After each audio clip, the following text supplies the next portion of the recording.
Fala pessoal, tudo bom com vocês? Aqui é Nostalgia, sejam todos bem-vindos a esse canal e hoje eu vim aqui falar a respeito da história de um brinquedo que é muito nostálgico. Eu tenho certeza que você que está assistindo esse vídeo já se deparou com uma mola maluca na sua vida, já teve uma de brinquedo, mas vocês sabiam que esse brinquedo carrega uma história, digamos que triste, mas também de superação? E como eu achei esse caso aqui muito interessante e se trata de um brinquedo que foi febre praticamente em todas as décadas passadas, eu resolvi comentar aqui com vocês a respeito da história da mola maluca. E agora, sem mais enrolações, bora pro vídeo.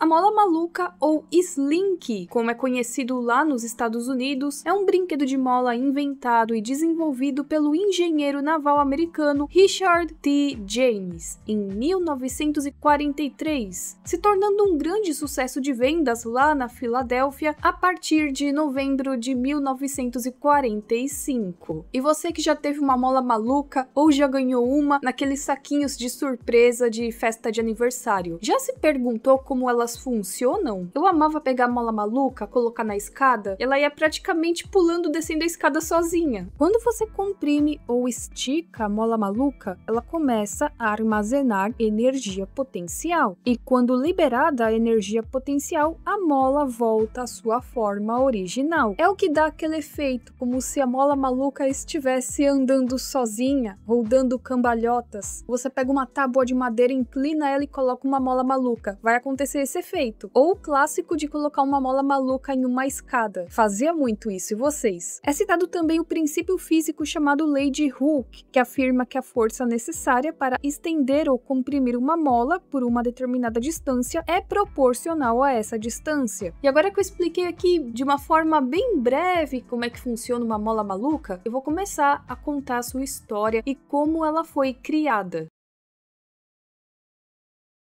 Em 1943, o Richard, que na época era um engenheiro mecânico naval, estava lá de boas trabalhando. Na época, ele criava estabilizadores para equipamentos de navegação náutica, quando ele observou uma mola caindo, e depois de ser derrubada de uma prateleira, ela parou então na posição vertical. Nisso, ele teve uma ideia. Sabe aquele efeito da mola que eu já expliquei para vocês? A sensação de que ela tá caminhando por conta própria ou dando cambalhotas? A esposa do James, a Betty, em uma entrevista, disse o seguinte: ele chegou em casa e disse: acho que se eu conseguisse a propriedade certa do aço e a tensão certa, poderia fazê-lo andar. Assim, o James experimentou diferentes tipos de aço, teste vai, teste vem, e ele conseguiu criar a mola maluca. E já colocou as crianças da vizinhança para testar, os filhos, todo mundo lá para ver a nova engenhoca, e nem precisa de spoiler. É claro que todos gostaram muito do novo brinquedo.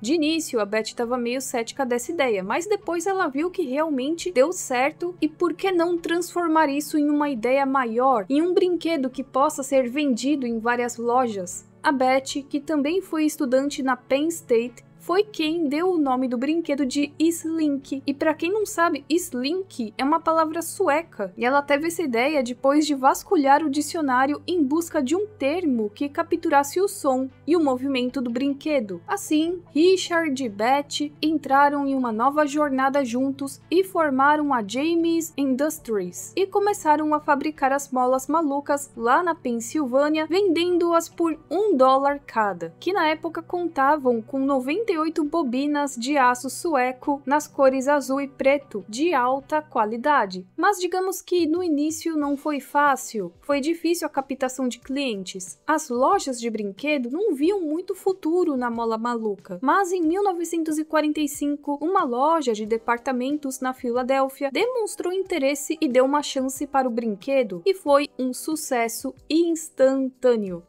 Richard James worked for 2 years to perfect the toy. And then, one winter night, he and Betty set up a table at the Gimbel's department store in Philadelphia to try to entice buyers. That night, they sold 400 Slinkies in just 90 minutes, and from there they took off. As 400 unidades foram vendidas em 90 minutos. Já em 1946, a Mola Maluca foi apresentada na American Toy Fair, que é uma feira de brinquedos muito importante que, se não me engano, existe até os dias de hoje, que são aquelas feiras que mostram as novidades do mundo dos brinquedos. E por mais que o preço do aço aumentasse lá na Pensilvânia, o preço do brinquedo permaneceu meio que a mesma coisa. Um preço que eles chamam de modesto. Isso porque a Betty se preocupava com a acessibilidade do brinquedo para os clientes que não tinham um financeiro mais forte, famílias de baixa renda. Ele também foi utilizado como ferramenta de ensino em sala de aula. Em 2003 foi nomeado para a lista do século de brinquedos da Toy Industry Association. E olhem só, nos seus primeiros 60 anos, venderam cerca de 300 milhões de Slinkies, ou Mola Maluca. E aqui eu nem tô contando com as imitações baratas. Com todo esse sucesso, a família prosperou, compraram um casarão que ficava localizado na Filadélfia, mas digamos que não era bem assim. Na década de 50, as vendas do Slink estavam diminuindo e o modelo de negócios da empresa do Richard e da Betty começou a falhar. Não era mais o mesmo, então a renda já não era a mesma. O Richard então começou a se envolver cada vez mais com uma organização religiosa que, segundo a Betty, era uma organização suspeita, e o Richard se tornou afiliado da Wycliffe Bible Translators. A Wycliffe foi fundada em 1942 por William Cameron Townsend. Ele também formou outras organizações como essa em todo o mundo, e elas inicialmente funcionavam como divisões nesses países. E eles falam que é uma aliança de organizações que tem o objetivo de traduzir a Bíblia para todos os idiomas. E a organização tem o nome de John Wycliffe, que foi responsável pela primeira tradução completa de toda a Bíblia para o inglês médio. Existem algumas teorias a respeito disso tudo. É dito que, supostamente, essas organizações fundadas pelo Townsend tinham relações bem próximas com governos do México, Peru, Guatemala e Brasil,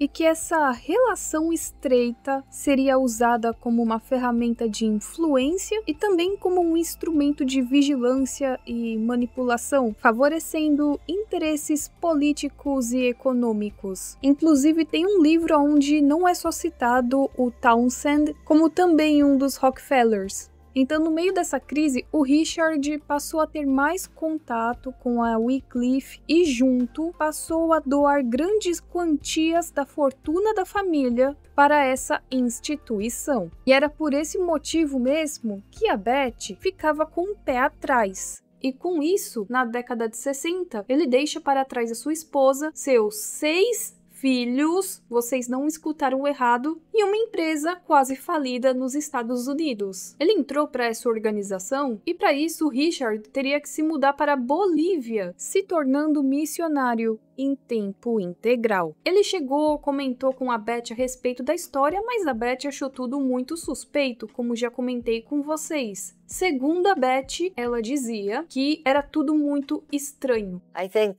the milestone that really stands out is my husband leaving.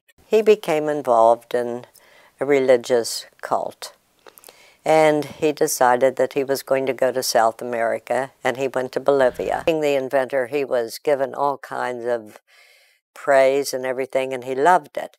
I think when he wasn't getting all the attention up here, he needed it, and he went down there where he could be a big man. He had given so much money to this group, and even some of our equipment. Além de achar tudo muito estranho, era um outro país. Não era uma cidade ou condado diferente, era um outro país com outro idioma, outro estilo de vida. E não só isso, eram 6 crianças. O Richard queria que a família inteira embarcasse nessa ideia e todos fossem morar na Bolívia. Teriam que deixar a vida delas para algo incerto. Então a Betty se recusou. O Richard foi embora de casa sozinho, deixando ela com os 6 filhos e a empresa que ninguém sabia o que ia acontecer.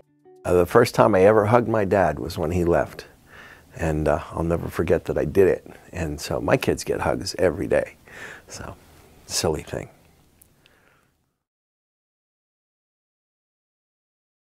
Eu acho engraçado que na Bíblia tá escrito que você tem que tratar bem a sua esposa e vice-versa, né? Você não pode causar ira nos filhos, e ira nos filhos não é impor limite, né? Não é ignorar uma birra de supermercado. Como eu posso explicar pra vocês? Sabe pai bêbado que chega e quebra tudo em casa? Ou pai e mãe que abandona os filhos e esquece que tem os filhos? Pai e mãe que coloca a vontade dele acima da família ou da responsabilidade com os filhos? Então, isso é causar ira nos filhos, certo? Não pode abandonar sua família, não pode abandonar cônjuge, não pode abandonar os filhos, tem que enfrentar os problemas da vida unidos, seja financeiro, seja de saúde, tudo isso tá na Bíblia. Eu acho assim, poderia estar pregando a palavra, mas próximo da família, ajudando a esposa, não abandonando os filhos. Jesus estaria mais contente se você ficasse do lado da sua esposa, do lado dos seus filhos, do que você chegar, abandonar a família no momento mais crítico, o momento que a sua esposa precisa de você, que a empresa tá falindo, tem filhos pequenos pra dar atenção, e aí você pega esse momento crítico e coloca a sua vontade lá em cima e acha que tá tudo bem. Well, I had 6 reasons why I wanted to run it, all being children. Your husband ran away to join a religious cult. He didn't run away, but Well, he did go to a religious cult in South America. Durante a sua vida na Bolívia, ele escolheu viver uma vida sem bens materiais, sem luxo, e todo o dinheiro que ele recebia, por exemplo, teve uma vez que ele recebeu $40 mil de um parente. Ele pegou esse dinheiro e doou todo para a instituição. E até parece bonito, uma pessoa tendo um encontro com Deus e se abdicando de uma vida de bens materiais, de luxos, para ajudar o próximo. Mas aí a gente se lembra que ele simplesmente abandonou a família, né? Por isso mesmo, muita gente, inclusive cristãos, acharam bem controversa a atitude dele. Até porque existem outras inúmeras formas de você ajudar e maneiras que você não negligencia a sua família. Eu deixei no título que o brinquedo carrega uma história triste, mas agora vem a parte da superação. A Betty continuou a ver potencial no Slink, na Mola Maluca. Sendo assim, ela abriu uma fábrica na Pensilvânia e hipotecou a sua casa para ir a uma exposição de brinquedos em Nova York em 1963 para tentar dar a volta por cima, até porque eram 6 filhos. Tudo isso sem contar com a ajuda do ex-marido, que estava em um outro país. Toda essa reviravolta para a Mola Maluca voltar a ser o que era foi graças a Betty e o seu esforço. Nos anos 60, o brinquedo voltou a chamar a atenção das crianças e inclusive ganhou um jingle que foi criado pela Betty. What walks downstairs alone or in pairs and makes a slinkity sound. A spring, a marvelous thing. Everyone knows it's Slinky. E olha que doido, vocês sabiam que durante a guerra no Vietnã, os soldados encontraram um uso para o Slink? Ele servia como antena de rádio. Isso porque o Slink original, como eu já expliquei para vocês, não era feito de plástico. Alguns observadores de pássaro também usavam Slinks para impedir que os esquilos entrassem nos comedouros de pássaros. Isso porque os esquilos tentariam pular no poste para agarrar a Mola Maluca, só que a Mola Maluca os levaria para o chão. A Betty, depois que o marido foi embora, dirigiu a empresa por mais 38 anos e sempre tentando se reinventar com um brinquedo, né? Tanto é que no filme do Toy Story tem o cachorrinho, o Slink. O filme do Toy Story ajudou o brinquedo a ter mais visibilidade ainda. E fica uma lição para todos nós. Nem sempre tudo está perdido. Às vezes a gente tem que se reinventar um pouco e as coisas começam a dar certo de novo. Depois da aparição do Slink no filme, ela passou a vender mais brinquedos por ano. Mas em 98 ela vendeu a indústria para a Proof of Products, que depois foi renomeada para Proof Slink. A Mola Maluca foi nomeada como brinquedo oficial do estado da Pensilvânia em 2001 e nesse mesmo ano a Betty foi incluída no Hall da Fama da indústria dos brinquedos. It's fun for a girl and a boy. It's fun for a girl and a boy. Get a Slinky in a size and color you like, in metal or plastic. Quanto ao seu marido, podemos dizer que ele não teve lá um final muito feliz, não. O Richard James morreu de um ataque cardíaco em 1974 na Bolívia. E não existem mais tantas informações assim na internet, se ele teve alguma doença antes. Pode ser relacionada ao estilo de vida lá na Bolívia, nós não sabemos muito bem o que rolou. Já a Betty faleceu em 20 de novembro de 2008, aos 90 anos de idade. idade. Richard morreu com 56 anos. Essa é uma história que me deixa feliz pela superação, mas também me deixa um pouco triste porque as coisas poderiam ser diferentes, mas eu acho que de ambos os lados fica a lição, podemos aprender com os dois lados e a importância que a família tem nas nossas vidas, né? E vocês, já conheciam essa história da mola maluca? Comentem aqui embaixo. Eu espero que vocês tenham gostado desse vídeo. É um pouco diferente, né? Mas eu achei bem interessante essa história e por ser um brinquedo nostálgico, eu resolvi fazer um vídeo a respeito desse tema. Se você tem mais alguma informação a respeito desse caso, comente aqui embaixo. Nós nos vemos na próxima e tchau, tchau!